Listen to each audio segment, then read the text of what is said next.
Primeiramente, um bom dia, boa tarde, boa noite. Não sei o horário que você vai estar vendo, mas que Deus abençoe sua vida. A graça de Deus seja palpável hoje no seu dia. E o seguinte, hoje eu quero começar com um formato diferente, porque é assim, todo dia é de um jeito diferente. É o que Deus põe no coração, vem e fala. E tem algum tempo que Deus está me incomodando sobre falar umas histórias, né? Uma história em específica. E hoje eu vim contar dessa história. Mas antes disso, eu quero contextualizar tudo, né? Ano passado, eu tive a oportunidade de ir para um lugar muito especial, né?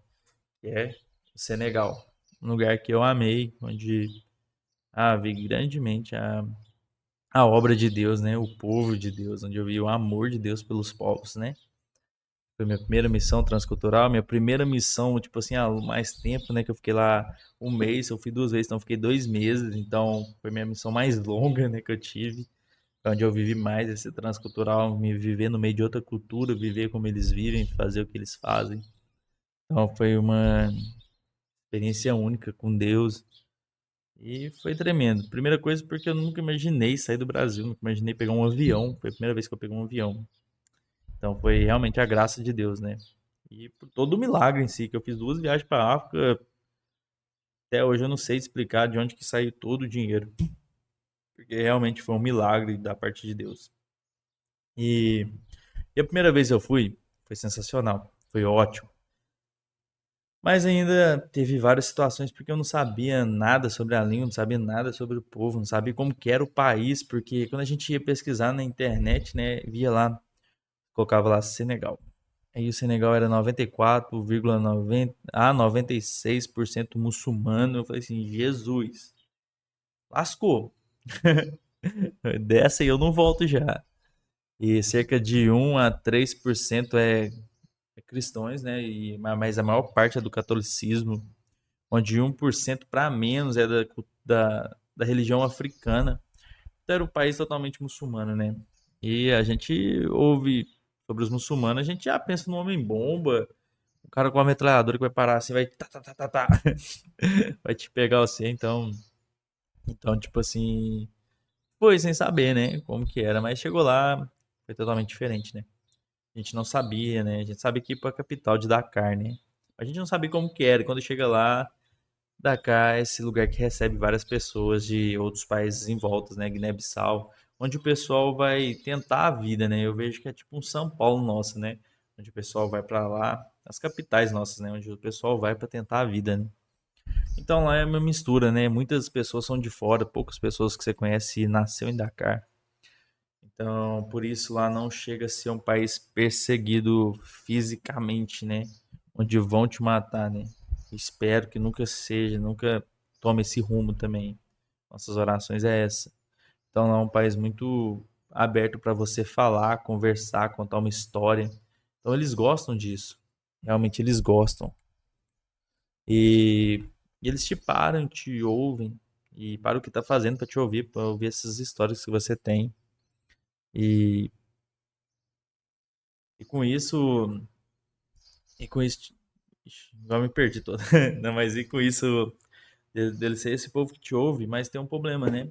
Porque eles são muçulmanos, né? Eles seguem a Torá, né? A Torá é um livro basicamente de regras, né? Onde o que você tem que fazer para conquistar, né? Só que a verdade do nosso Cristo não é essa, né? A gente não precisa fazer nada para merecer, né? A salvação. Então ele pagou, né? Foi porque ele quis, né? Foi a graça, né? Mas lá não, lá eles têm que fazer orações, têm que fazer jejum, têm que peregrinar a Meca, tem que participa de festas, de sacrifícios ainda para muitos entendem como se fosse pagar os seus pecados. Então lá eles vivem basicamente como o Antigo Testamento ainda algumas coisas, muitas coisas. E, e nisso eles eles conhecem alguns profetas, conhecem Jesus. Foi uns caras, eles, tipo assim, na cabeça deles foi assim, foram uns caras bons, fizeram coisas boas, amaram o Senhor, ensinaram coisas boas. Só que pra eles, o que era pra ser Jesus, o que é Jesus pra gente, pra eles é Mohammed. Mohammed faz esse papel de Jesus, né? Foi o fundador do Islã, né? Que fundou, né? O islamismo. O islamismo, o Alcorão, ele é muito. Você pega um bocado de cada religião, porque dizem que Mohammed, ele trabalhava como mercador, tipo, agora eu esqueci a palavra certa, mas ele trabalhava tipo num navio levando cargas e não sei o que, tipo um empresário. Então, tipo assim, nessas voltas e idas e voltas, ele tinha muito contato com várias pessoas, né? Então ele aprendeu muitas coisas, né? À toa que ele cita o anjo Gabriel quando ele teve as revelações. Então, tipo assim, ele acabou pegando um cado de tudo e juntou e fez isso, né? Então, é meio que isso. Então, agora para não perder o foco, que não é o Senegal em si, mas é a história que eu quero contar, a primeira vez, igual eu falei, foi fantástico. Mas a segunda foi mais impactante para mim. Primeiro, porque quando eu fui, eu não me. Eu conhecia a palavra de Deus, mas, tipo, bem, tipo, fragmentada, né? Então, aí foi quando eu saí da ETED. Aí eu entendi, eu percebi essa questão, então fui fazer a DBS, que é uma escola bíblica, né? Na DBS eu li todos os livros da Bíblia em 12 semanas, tive que apresentar um panorama bíblico no final. Então aqui estava fresco, fresco, fresco, fresco, minha mente. Então eu conseguia pegar as histórias que eles conhecem e apresentar elas e trazer o espelho para Jesus, né? Então, através de cada profeta, cada história, eu conseguia mostrar para elas Jesus através dessas histórias. E todo dia que parava era um panorama que eu tinha que contar para uma pessoa. Então, era todo dia falando de Gênesis e Apocalipse. E a minha equipe, acho que vai. A equipe que foi comigo vão lembrar muito bem disso, né? Cada dia era algo que a gente tinha que falar, né? Que o Espírito Santo nos capacitava, porque era a gente tinha que pegar coisas do dia a dia das pessoas. Era uma pessoa lavando roupa, a gente tinha que falar de Jesus através daquela lavagem de roupa ali. Trazer Jesus e falar assim, não, Jesus é esse que nos lava como você tá lavando essa roupa. Então, tipo, foi uma experiência sensacional. E na segunda vez que eu fui, tipo, empoderado, né? Power. The power, the king is the power. Eu fui, tipo, nossa, eu quero ver um milagre dessa vez. A primeira vez eu vi sim. Mas eu falei assim, eu quero mais, quero viver um milagre tremendo. Porque a gente fica lendo, se farão coisas maiores e não sei o quê. A gente fica pilhando nisso e foi curado, e vai ver vídeo na internet de a pessoa sendo curada, e vai ver movimentos e você tem que ser power, tem que buscar os dons, tem que essa doideira toda que a gente vive, né, de pô, da cura, né? Então a gente. Então eu era uma pessoa que eu sempre fiquei pilhado pra isso, né? Então, na segunda vez, fui muito ousado, graças a Deus também. Gostei muito desse lado meu, porque eu ia correndo atrás de uma pessoa machucada. Mesmo se eu não sabia o idioma, eu me virava, falava priê, fazia sinal, mostrava minha perna que era machucada e mostrava eu meio que pulando, e tipo assim, pra pessoa entender que eu fui curado. Eu queria que ela fosse também. Então, tipo, me virava e orava e punha a mão na ferida dos outros. O cara tava com o dedão machucado lá, eu punha a mão no dedão machucado do cara, eu tava com a perna ruim, punha a mão na perna do cara e orava. Então foi. Eu fiquei nessa, mano. Fiquei muito pilhado nessa. E realmente eu vi. A primeira semana que a gente chegou, a gente teve a oportunidade de ir na casa de uma mulher. Eu não me lembro o nome dela, infelizmente, mas foi muito interessante. Foi muito impactante, né? Interessante. Ela estava encurvada, ela não conseguia se levantar, ela estava muito encurvada. E a gente foi com a minha equipe inteira, a gente era 5 pessoas, o nosso líder não tinha chegado e estava com o tradutor e com o pastor. E a gente entrou naquela casa. E é pique África mesmo, como, como vocês imaginam. Uma casa pequenininha, uma sala pequena, uma janelinha só no fundo, aquele calor, aquele mosquitaiada. E simples, cada um sentou no chão. Geralmente tem um tapete onde essa mulher estava nesse tapetão gigante. E a gente começou a ministrar, né, sobre a vida dela, né? O Senhor foi realmente o mover do Senhor, onde o Senhor nos levou a palavras bem, não é confrontantes, mas palavras bem certeiras no coração dessa mulher. E, e essa mulher a gente depois pôde orar por ela, por essa questão, né? Uma irmã, né, que estava comigo, né, a Gabi, né? Ela entendeu no coração de orar por ela e a gente pôde orar como equipe por ela. E ali no momento não aconteceu nada, nada, foi tranquilo.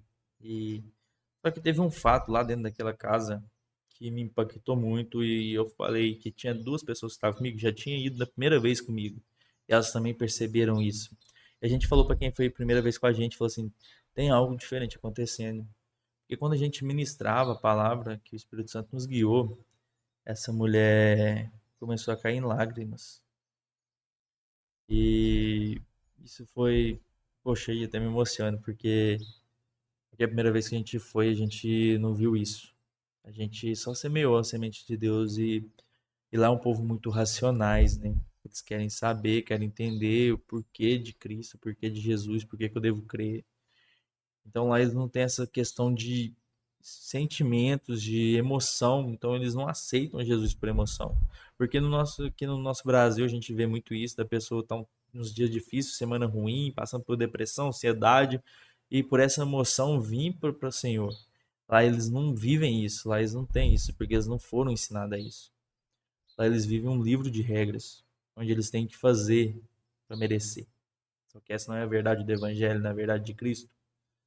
Então, essa mulher começou a chorar na nossa frente. E eu lembro que ela agradeceu e falou que via algo de diferente, que queria conhecer mais esse Jesus, queria conhecer mais os irmãos, né? Ela queria ir para a igreja, ela não estava conseguindo ir para a igreja por causa de que ela estava encurvada, ela não conseguia subir as escadas. E, e a gente foi embora. E não me lembro a data, mas passou uma semana, ou quase uma semana. Toda quarta-feira tinha um culto de oração na igreja que a gente ficou servindo. E nesse culto ela estava lá, ela conseguiu ir para a igreja. E você via que ela não estava totalmente normal, né? Mas ela já estava conseguindo subir uma escada. Então, realmente eu vi a mão de Deus ali naquele lugar, naquela mulher. Porque quando a gente chega e depara com ela, a gente ficou todos felizes, eu lembro, porque cara, a gente viu uma mulher que não estava dando conta nem de levantar direito. Ela custava levantar e ela tinha andado, porque era um pouco longe da casa dela, a igreja. Então foi tremendo, né? Então por isso que eu falo, a gente viveu muitas coisas, a gente viveu milagres, sim. Eu creio muito nisso. Não milagres gigantes, enormes, mas pequenos milagres. E a gente viu a mão de Deus. E eu falei que a gente não viveu grandes milagres, mas essa história é sobre isso, sobre esse grande milagre. Mas que muitas das vezes a gente deixa passar batido, né? Deixa, a gente nem percebe, né? As pequenas coisas.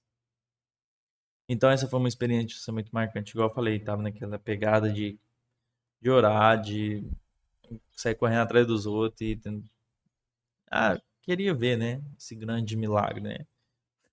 Uma pessoa ser curada que uau! Extraordinariamente, né? Queria ver um manco sair correndo normal, né?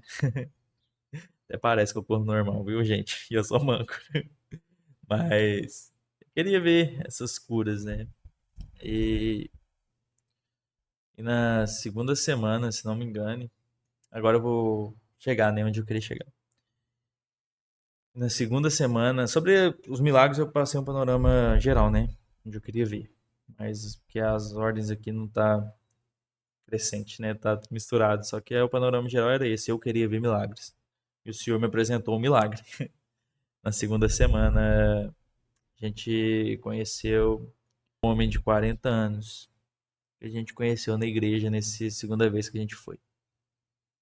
Eu quero falar um pouco da história de ele a gente conversa, a gente incrível que pareça, a gente conversa, ele me manda mensagens no dialeto dele, que é o Wolof. A língua do Senegal é francês, mas eles se comunicam mais por dialetos, né? E o dialeto dele é o Wolof, né? Que ele se comunica comigo. Então a gente conversa, né? Fica mandando no chat GPT para traduzir, escrevo e o chat traduz para mim e a gente fica trocando essas conversas. E esses dias para trás ele me mandou uma mensagem assim: Meu irmão, eu estou com saudade. Aí eu respondi: Mano, também estou com muita saudade. Ele virou para mim e falou assim: Escreveu, né? No caso, né? Eu vou pôr, vou fazer uma edição e vou pôr a mensagem em algum canto aqui. Eu vou fazer isso. E ele fala assim: Meu amigo, será que aí no Brasil eles conhecem a minha história? E eu pude falar para ele: Conhece, porque eu já contei aonde eu passei. Mas se depender de mim, todos que eu encontrar conhecerão. Então por isso que o senhor me incomodou fazer esse vídeo. Porque hoje eu quero apresentar a você a história. É um homem de 40 anos de idade. Ele chegou em Dakar, no Senegal, se não me engano, é através de um vídeo do irmão da igreja que a gente teve, né, o Clemon. Ele grava vídeos no TikTok falando sobre o cristianismo, né, e debatendo comparando, debatendo com o Islã, né, com o Corão, né, a Bíblia, né. E através desse vídeo, parece, me mandou uma mensagem e falou: Eu quero conhecer esse Jesus. E, e ele então se declara, né? Bem resumido, porque também eu não consigo compreender toda a história, porque eu não sei do Olof, eu não consigo conversar sem ser um tradutor, então as mensagens ficam todas bagunçadas, mas do que eu ouvi dele lá no Senegal e com o que eu mais perguntei ele também aqui também esses dias agora, que eu vim conversando com ele, é o seguinte: ele aceitou Jesus. Ele morava lá, parece que é um país mais fechado. Os líderes religiosos lá são mais firmes, parece. E quando ele aceita Jesus e a sua família descobre, ele tem filhos, se não me engano é dois filhos, um casal, se não me engano. Quando sua família descobre, a sua família então, de certa forma, manda ele embora, porque eles falaram: não, a gente não quer morrer por sua causa, a gente não quer sofrer por sua causa. Então a família dele a rejeita ele. E com isso a igreja sede abre as portas para aceitar ele, para receber ele, para discipulá-lo, ensiná-lo. Então ele vai para Dakar, mas nesse contexto, por causa de uma perseguição, porque sua família falou: a gente prefere que você vá embora, que a gente não sofra, que a gente não morra. Então eu conheci esse homem com 40 anos de idade, um homem adulto, na cultura dele, não ensinado a sentir, mas a fazer. Não tem essa questão de chorar, de demonstrar sentimento. E eu falei, quando eu contei a história da mulher na casa, que a gente percebeu que algo estava acontecendo naquele lugar diferente. E nesse culto nesse culto de oração, que até a irmã estava, que ela chegou lá, a gente participou, a gente trouxe uma palavra. Depois o pastor falou para a gente fazer orações e pelo que agradecer. Passou uma pessoa por uma agradecendo. E chega na vez, ele simplesmente vira e fala: Eu quero agradecer por essa nova família que Deus me deu. Quero agradecer pela vida de vocês. Pera lá. Teve que sair da sua cidade, da sua terra. Teve que deixar sua família, seus filhos, para conhecer mais de Jesus. Ele estava passando por isso tudo. E quando fala pelo que você quer agradecer, ele fala: por essa nova família que Deus me deu. E por estar podendo conhecer mais de Deus. Foi basicamente isso que ele falou. Ele tinha motivos para agradecer? Se a gente for olhar com os olhos humanos, não, nenhum. Ele foi rejeitado, foi deixado, teve que largar sua casa, sua família, e teve que ir para um lugar que ele não conhecia sem ninguém, para conhecer mais a Jesus. Então, até que ponto que essa história não te toca, meu amigo? Você tem que ir para Deus. Ele fez uma escolha muito difícil para conhecer mais a Jesus. Ele escolheu Jesus. Ele escolheu Deus do que a sua vida, depois de Deus na frente. E a minha oração é essa, né? Que a família dele seja alcançada, né? Através da vida dele, né? Porque o que ele fez, eu sei que vai tocar muitas vidas, muitas pessoas, porque não tem nem palavras, não tem palavras. E quando ele agradece por isso, a gente começa a oração. Quando a gente começa a oração, eu vejo esse homem cair em lágrimas dentro da igreja. E eu vejo ele com meio com vergonha, ele estava do lado de uma irmã, que é que cuida da escola lá, que é lindo também o trabalho, a escola que a igreja tem. Ele tenta limpar suas lágrimas, esconder, só que a irmã pega na mão dele. Tipo, sinta, deixa, não tem problema você chorar. Você tá entre irmãos.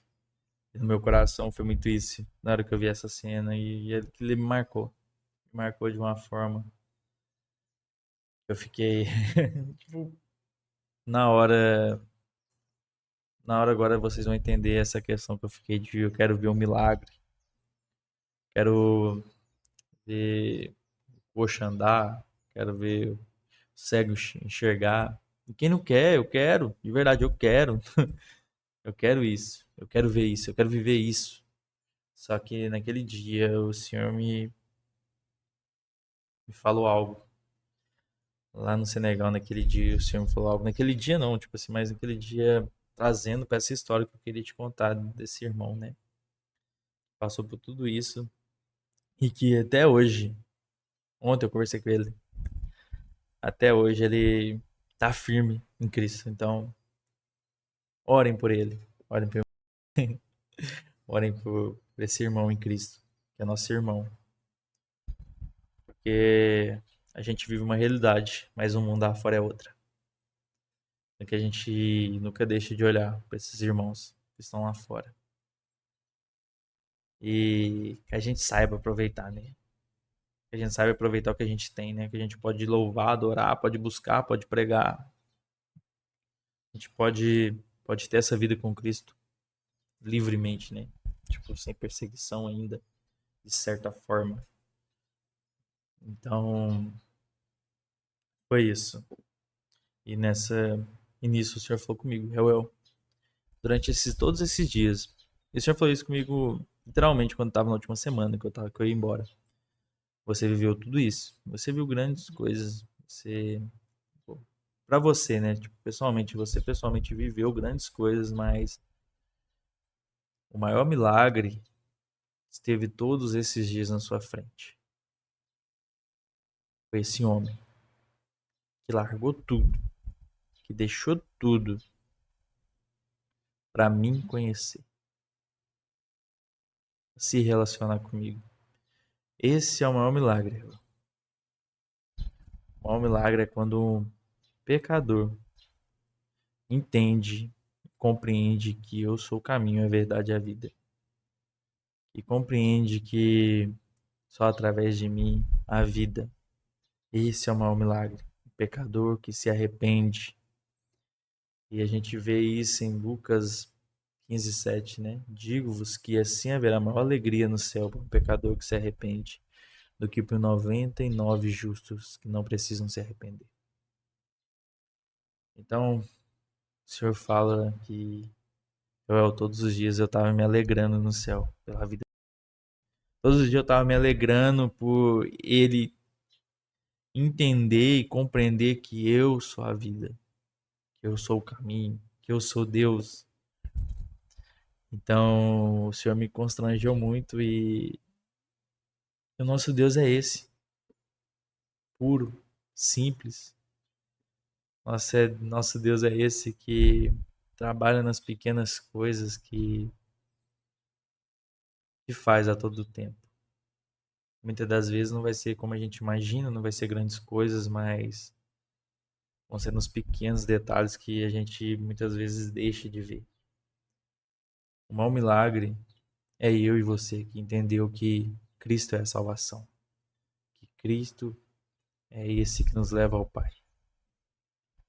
Então todo dia a gente depara com um novo milagre, a cada irmão que a gente encontra, a cada batismo, a cada conversão a gente encontra com um grande milagre. Então que a gente não deixe de olhar, olhar para esses milagres, que a gente não deixe de notar todos os dias que o nosso dever como cristãos é mostrar, guiar essas pessoas até a Deus, né? É apresentar nosso Senhor para que então elas sejam esses grandes milagres que a gente vamos ver, né? Isso é muito ir de fazer discípulos. Né? E o que eu quero deixar aqui é isso que me ensinou uma coisa muito importante, né?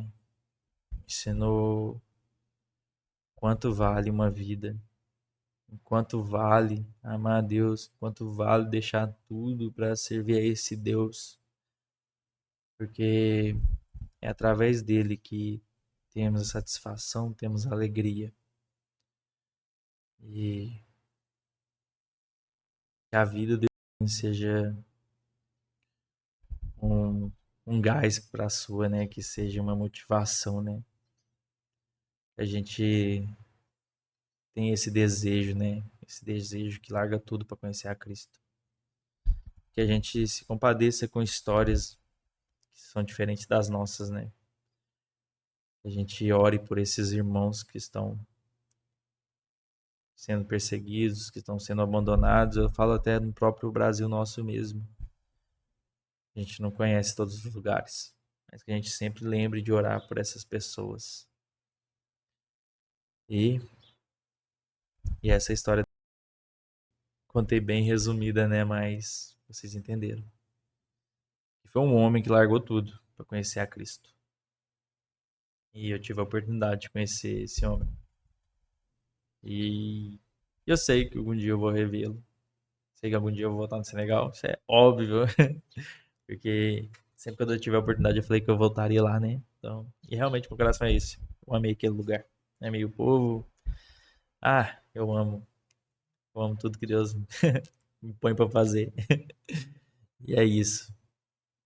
E essa história, então, fiquem com vocês, que fale ao coração de vocês também, que Deus possa ministrar várias coisas na sua vida através dessa história, através dessa mensagem, como ele também ministrou na minha. E no mais é isso, galera. Orem pelo Senegal, orem pelo povo muçulmano, orem por eles. Eles precisam das nossas orações, viu? E se Deus estiver colocando no seu coração de ir para a África, às vezes a gente acha que é muito clichê, né, ir para a África, mas a seara lá realmente é grande. E quando eu estive lá, encontrei vários missionários, mesmo assim vi que faltava vários missionários ainda. Então, se Deus estivesse tocando seu coração, não perca tempo, se prepare, estude, leia a palavra, faça uma escola bíblica, viu, gente? É muito importante no meio muçulmano. Não só no meio muçulmano, mas para a sua vida, né? Porque é a palavra que nos discipula. E se Deus pôs no seu coração, ore por isso e vai. Eles precisam das nossas orações, eles precisam de nós, como missionários, né? Como essas pessoas que levam a palavra de Deus. E no mais, é isso, turma. Que Deus abençoe a vida de cada um grandemente. E amém. Tamo junto e até mais.